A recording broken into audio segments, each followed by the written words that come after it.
Now, a local family is honoring their son 2 years after his passing by celebrating the things he loved. And kids are getting ready to head back to school with a fresh new haircut and some extra confidence, all for free. Plus, beating cancer with a punt, pass, and kick. The former NFL player supporting local patients.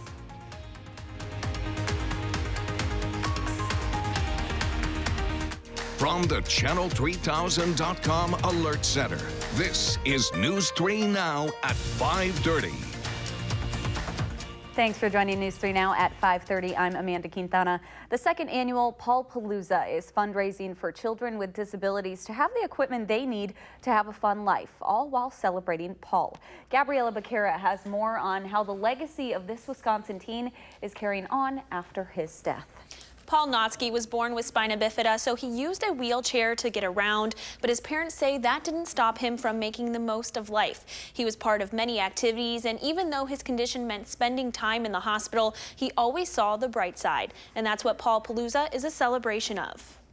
He just used his bright red hair and his wheelchair to open doors and charge through them and just get the most out of life. After Paul died 2 years ago, his parents wanted to do something special. So they started Paul-Palooza, a celebration with everything Paul loved, food, music, and people. We hope that everybody who's here who knew Paul will go, oh, that was something that Paul liked. Oh, he liked root beer. Oh, he liked mac and cheese. We tried to bring in his favorite things so that people will feel him here. But we also hope that people who didn't know him will go, gosh, this is a really cool event. Paul must have been a really cool kid, because he was. The party is full of memories and stories that are shared about who Paul was. When he got in the car to go home, I said, wait, I didn't get my hug. And so you have a hug and I love you. And that's my memory, the last I saw Paul. And now Paul lives on, not only in memories. Thank you. Oh, boy. But also through organ donation. I might have never met him in person, but I know him. He's in here, so I have to know him. Pat Hawley received Paul's heart. I call them my heart family, and they are the best family that I could ask for. Kelly Marcourt received Paul's kidney and pancreas. Somewhat a better person. I often now think of Paul saying, if you can be anything, be kind. It's really heartwarming and gratifying to know that we helped those families out and Paul helped those families out. And it's been a really special bond. And now they're helping other families of children with disabilities. All funds raised today will go to Paul's Party, a charity created in his honor. Everything's more expensive for a child with a special need. And so we think just because you have a disability, you shouldn't miss out on the fun part of life. His parents say Paul changed the way they see life. He kind of taught us how to tolerate things, how to get through hard things. How to appreciate the good times when you have them. If you would like to donate to Paul's Party, we will have a link to that on our website, channel3000.com. What a cool event. Thank you so much, Gabby. Let's get a look at your first alert weather with Dana Fulton. Dana, another beautiful day. Overall, not too bad. Now, right now it is a little cloudy outside, and we did have some showers just popping up in the last few hours. In fact, just a few seconds ago, it was sprinkling here in Madison, and as we look at our radar, we are noticing a few more showers on the western edge. So looking at our visible cloud track, you can see the cloud coverage really shifting on in. The rain right now, mainly west of Dane County and Iowa and Sauk County, seeing some heavier showers. No lightning, it looks like, so no thunderstorms. But that slight chance for a few more showers is going to continue with us through the evening and overnight and into Monday. Right now we're at about 72 in Madison, but 66 in Mineral Point, where we do have the rainfall currently. Compared to this time yesterday, it is just a little cooler outside. Our dew points still in the upper 50s, though. It's not too bad outside for what it actually feels like, but it is just a little gloomy thanks to that cloud coverage. Again, we're looking at some heavier showers and thunderstorms for your Monday before a lot more sunshine for the middle of the week. We'll take a closer look, though, at that full work week forecast in just a few minutes. Thank you, Dana. More local news now. A 44-year-old Milton man is dead after his motorcycle crashed into a car in McFarland. McFarland police say they were called to the crash on Highway 51 at Single Co. Road just before 11:30 this morning. They found the motorcycle driver on the ground. Officials say cars were slowing down for a crane walking across the highway, and the motorcycle driver couldn't stop in time. He rear-ended the car in front of him. He was pronounced dead at the hospital. That crash is still under investigation. A man has severe head injuries after a crash in Madison last night. Police responded to the crash on Aberg and Packers Avenue around 9:20. Officials say a 41-year-old motorcyclist was driving on Aberg Avenue when a woman pulled out in front of him. The crash threw the motorcyclist over the car. He was taken to the hospital for severe head injuries. The driver was arrested for OWI, causing great bodily harm. The crash is still under investigation. The Lincoln County Sheriff's Office is investigating an officer-involved shooting that left a suspect wounded. It happened on Highway 64 in the town of Corning, just west of Merrill in central Wisconsin. It's unclear what led to the shooting, but the suspect was flown from the scene with injuries. The State Division of Criminal Investigation is leading that investigation. Names of the deputies and the victim have not yet been released. Madison police are searching for a man who they say robbed a gas station early this morning, then fired a gun outside. It happened at the Speedway on Verona Road just after 5 this morning. Police say the man pulled out a handgun and robbed the clerk at gunpoint, took the cash and ran outside, then fired a round from the gun. The clerk wasn't injured and there was no property damage. A canine tried to track the robber but could not find him. He's described as being 5'6", last seen wearing a dark hoodie and blue jeans with a handkerchief over his face. And Janesville police are looking for a man they say robbed a stop and go on Racine Street, maybe with a gun. Officers say it happened just before 10:30 last night. A gas station employee reported a man wearing a black jacket, gray winter hat, and a face mask walking into the store and demanding all the money. He did get away with cash and 2 packs of cigarettes. The employee says they never saw a gun, but believed he had one in his jacket pocket. Anyone with information is asked to call Janesville police.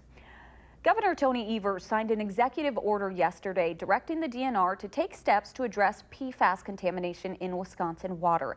PFAS are man-made chemicals that don't break down in the environment or in humans. They're used in food packaging, nonstick cookware, cleaning products, and firefighting foam. And because of accidental spills, they can be found in Wisconsin water, including wells around the state. The health department says getting rid of the chemicals could take years. The DNR is investigating who might be responsible for the contamination. And then we also have approximately 20 sites around the state that there are active groundwater investigations that are going on related to a release of these materials. The health department says the executive order will allow more resources for smaller communities that have tested positive. Local students are counting down these summer vacation days, getting ready to head back to the classroom, many with a fresh new haircut, all for free. This was barber JP's vision, pulling off the event for the 4th year in a row. It's grown from a small event in his shop, JP Hair Design, to now taking up the Alliant Energy Center. Last year, they did 550 haircuts for kids from kindergarten to high school. This year, their goal is 1,000, with more than 40 barbers stepping up to help. And he worked with all of the local barbers, actually from as far as Watertown to Dane County in itself, to provide the free haircuts. And people have been willing to give of their time, and it's the coolest event going, I'd like to think.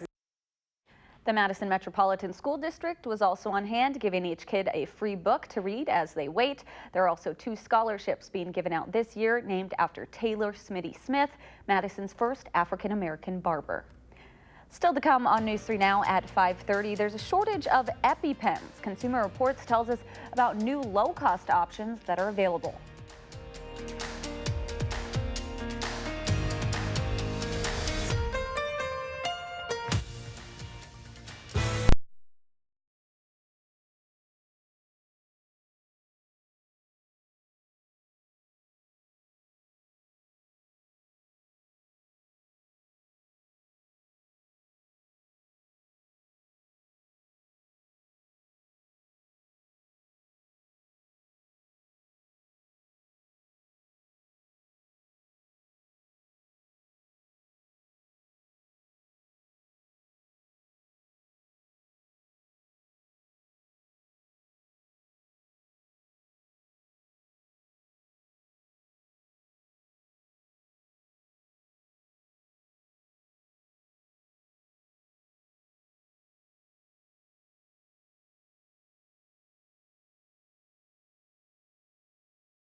Welcome back. Widespread manufacturing problems have caused a shortage of EpiPens, both the name brand and generic, at pharmacies across the country. But that doesn't mean severe allergy sufferers are out of luck. Josh Sprider for Consumer Reports reveals new low-cost EpiPen options that are available right now.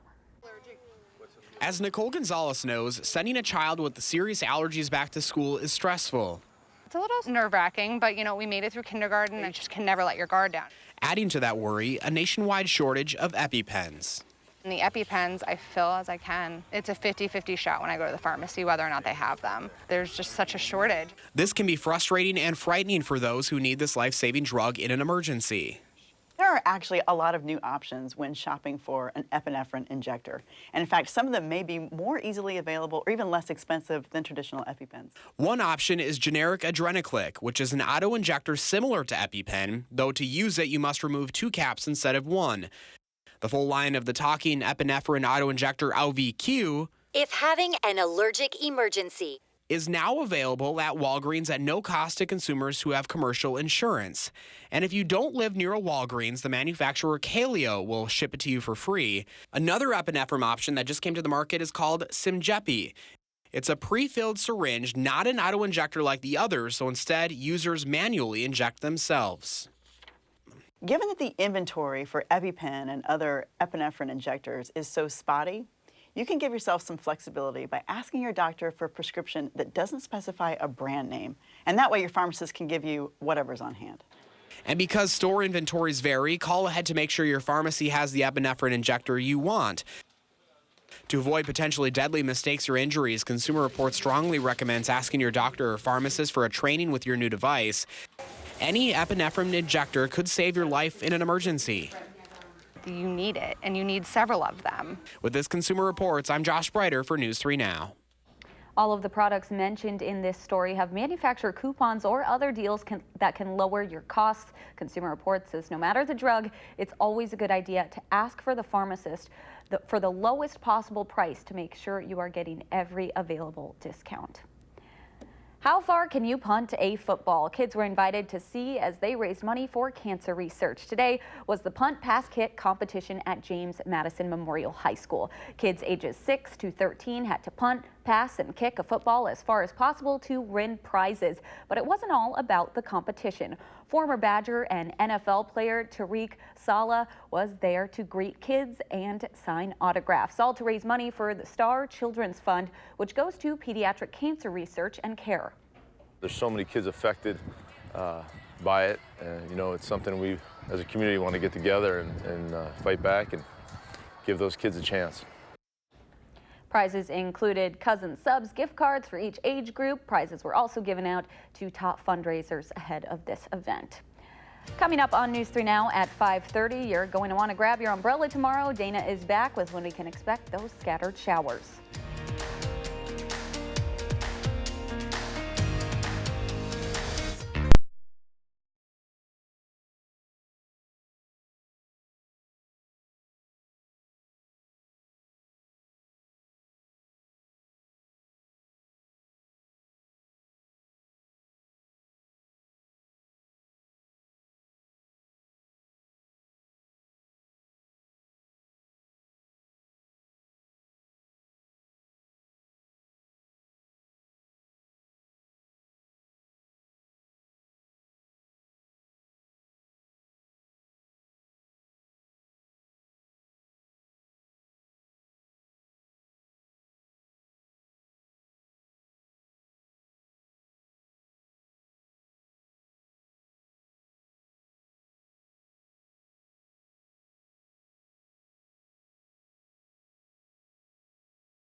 Overall, we've become cloudy over the last few hours this afternoon, turning mostly cloudy, and now we do have a few showers lingering, especially west of Dane County. Temperature-wise, though, it's certainly below average currently, only hitting about 72, so low 70s today for Madison. Dew points are in the upper 50s, so it is just a little more humid than what we were at this time yesterday.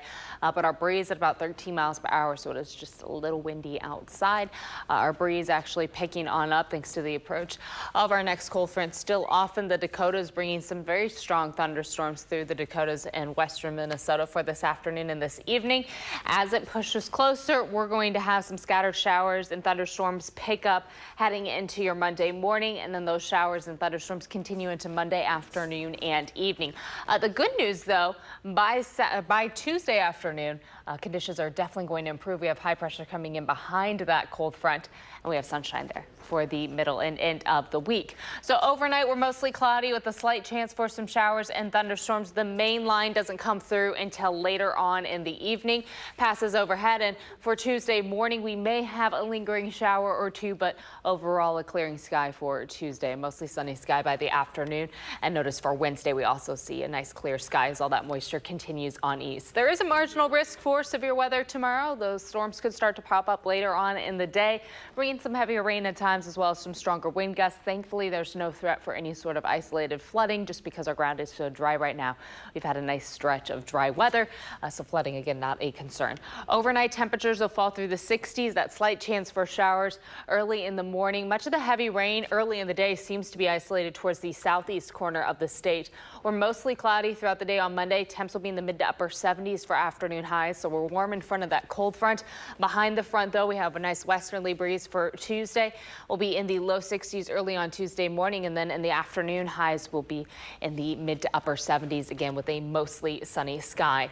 Over the next 12 hours, we really won't fall much overnight because it is so cloudy. Again, it is a little breezy for us right now. Our wind speeds in the low teens. We'll be in the mid 60s for overnight lows for much of the area, close to 60 in Madison, mostly cloudy, but again, that slight chance for an isolated shower or thunderstorm certainly possible tonight, though most of the rain chance is going to build in tomorrow. 78 the high for your Monday.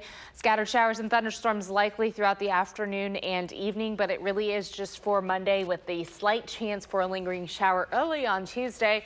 And then conditions improve greatly the rest of the work week. Nice and sunny, and temps will be much more comfortable. Our dew points much lower also for the rest of the work week. We'll fall back to the mid to low 70s for Wednesday, Thursday, and Friday. And as we look ahead to Labor Day weekend, right now, all 3 days do look dry and sunny, which of course, a lot of folks right now making big plans for next weekend. So to have a dry forecast, fantastic. And it's good to know we get through Monday, then we have that to look forward to. Absolutely. There we go. All right. Thank you so much, Dana. We're getting our first look at the Badgers depth chart. Who was named QB1? We'll show you next in sports.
Well, the Brewers pitching staff just cannot seem to stay healthy this season. Jeremy Jeffress is the latest victim. He's on the injured list now with a strained left hip. It's been a tough 2019 for him overall. In for his place on the roster, Ray Black, a right-handed pitcher who the Brewers got from the Giants before the trade deadline. Series finale against Arizona this afternoon. We pick it up in the fourth inning. Brewers down 2-0. Eduardo Escobar adding to that lead with a home run to center field.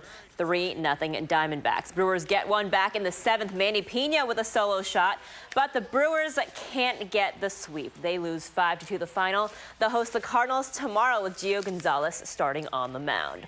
Well, we got our first look at the 2019 Badgers depth chart this morning, and as expected, Jack Cohn will be the starting quarterback. Chase Wolf and Graham Mertz will share the backup duties. Now, head coach Paul Chryst said all throughout fall camp that it was a very competitive battle, but Cohn was the one with the most game experience. He played in 5 games last season, starting 4 of them, so that was the difference. You know, understanding certainly of what we're doing is command of kind of the offense. You know, his drop footwork, you know, kind of thought he made some strides there, and I thought the whole group actually had a really good camp, and you know, those of you who were there, you knew that, you know, Jack, every rep he got this camp was with the ones. Now, the Packers making some move this morning, signing linebacker James Folston, who is in his rookie season, but originally signed as an undrafted free agent with the Cardinals. Also spent some time on the Titans. The team also getting Jacquizz Khalili, a rookie out of Nevada, Las Vegas. But the team also releasing Josh Jones this morning. He made the announcement himself around 7 o'clock on Twitter. Jones was a second-round pick in 2017, but made it known about 3 months ago that he wanted out of Green Bay. He was inconsistently in and out of the first team during his time with Green Bay and hadn't practiced in almost 2 weeks because of an illness.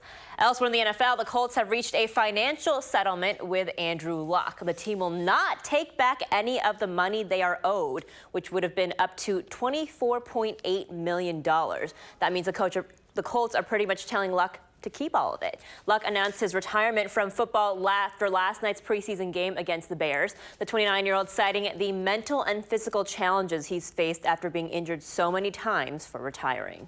It's very difficult. I love this team. I love my teammates, the folks in our building, the fans, the game of football. And as part of this team, as a member of this team, and because of how I feel, I know that I am unable to pour my heart and soul into this position, which would not only sell myself short, but the team in the end as well. And it's sad, but I also have a lot of clarity in this. It's been a difficult process. And finally tonight, 3rd round of the PGA Tour Championship finishing early this morning because of the lightning delay yesterday. Xander Schauffele on 9 here. That's a 240 yards, getting a good curve for, a hole in 1. He finished 2nd in the tournament at 14 under. Rory McIlroy won the whole thing 4 strokes ahead. We'll be right back. This is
Hi, I'm Michelle Carolla. Tonight on the news at 9, it was 2 years since Hurricane Harvey made landfall in Texas. We're taking a look back at that devastation, how residents are still coping with that tragedy. It's first on Fox at 9. And we're paying attention to the rain that's on the way. Yes, right now we do have a few light showers right now just west of Dane County.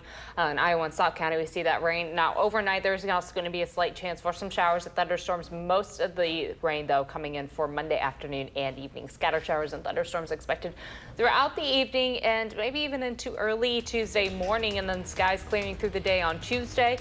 Our temperatures will drop back to the mid to low 70s for the end of the week, and we get the sunshine back also heading into Labor Day weekend. So a nice stretch there once we get through the rain. Yeah, lots of sunshine after that. Thanks so much for joining us. Have a great night.